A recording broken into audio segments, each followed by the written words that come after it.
And where does your way take you when you go off on that path?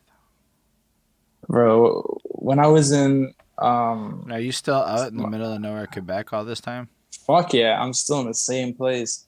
I was still in the same place till my parents got divorced. So it's like I think it was in the first year of high school actually, or it was yeah, I think it was the first year of high school, the beginning of high school. It's like I used to, you're gonna laugh, I used to love English class because my English teacher was fucking not intimate with me, but I mean she was like I hated school, bro. I hated school. I would walk in, fucking fall asleep for most of the classes and not do my homework, not do any of that. I hated school, except for English class and fucking gym class. You know, I was a fit fucking little kid, you know?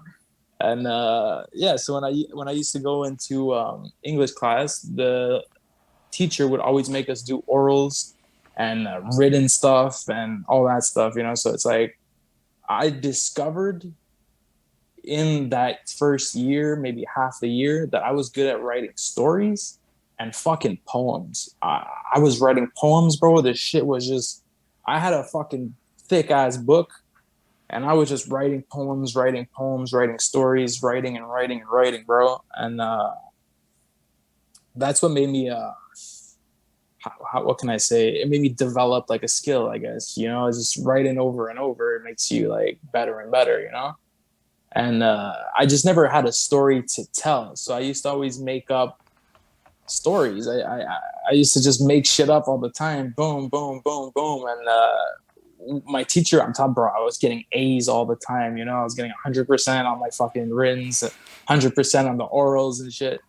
And once it was like halfway through my first year in high school, my parents actually got divorced, you know, and then I was like, it actually hit me hard. You know, I was not expecting that shit, and you're still young, you still don't understand like this love hate relationship, and you don't understand really like you're not aware.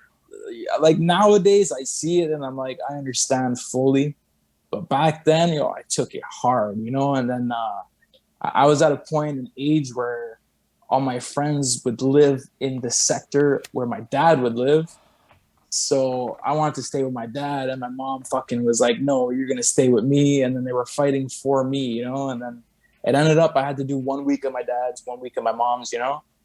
And that's when I started getting stories to write. You know, I started actually feeling. I had like a feeling inside, and then I'd fucking take it on the paper and start writing. I never knew I was gonna be fucking making music. I just like to write, you know. It's you know that went on for like what, maybe till sec 2 sec 3 whatever. And then around that age, that's when it hit me. I met one of my boys that I don't talk to anymore, unfortunately, but we met up. He was in a lower a lower grade, but anyways, he was in a special class, you know.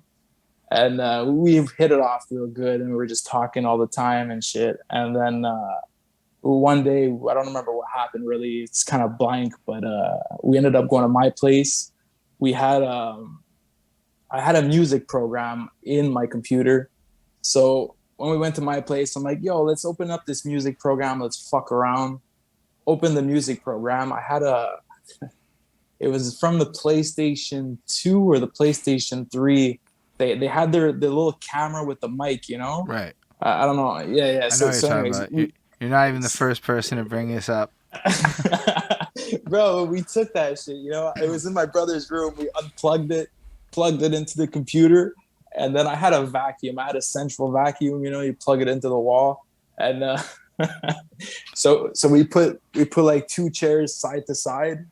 We put the vacuum like upwards, and we put the PlayStation mic in the vacuum. You know, so it's like it made a stand for the mic. And then my boy's like, take out one of your poems, you know, and I take out one of my poems. And then we just started like fucking doing freestyles, I guess, with no beats, you know, just fucking recording, see how it sounds and shit. And it was always garbage. I mean, it wasn't intended to be in a song. It was just intended to like rhyme its song. It was a poem, you know. It worked, but I mean, without a beat, it didn't work well. But anyways, so it's like that's when we discovered um, making beats. because I had the drum downstairs, we had the guitars, Mm. and one of my brothers fucking would support me in a way, and he was like, "Yo, I'll play you a little fucking riff and do something over it." I was like, "All right, let's fucking do it." And started freestyling in the basement. Instead of making rock, we would just it'd be me on the mic, and my dad was drumming in the back with my boy fucking playing guitar, and my other brother was playing guitar, and we just started jamming like that for fucking another year, you know. That's when it hit me, bro. The girl of my dreams, bro. The girl of my dreams is what started it all, bro. So my brother ended up his car broke down in front of the dep that was next to my house, and this girl that was working at the dep ended up hitting it off with my brother, and they started dating, you know. And then one day, this girl brought her sister over, and bro, when I saw that girl, bro, oh man, I was tripping. I was going crazy, and I wanted to impress her. And bro, that's when it all started, bro. That's when I found, bro. No, there's nothing that gets a man started. It all starts with that. Let's be real. So often in our lives, it's gonna be like, I met that girl. You don't yo, I'm understand. telling you, I bro. had to go in to Yeah, that it's thing. true though.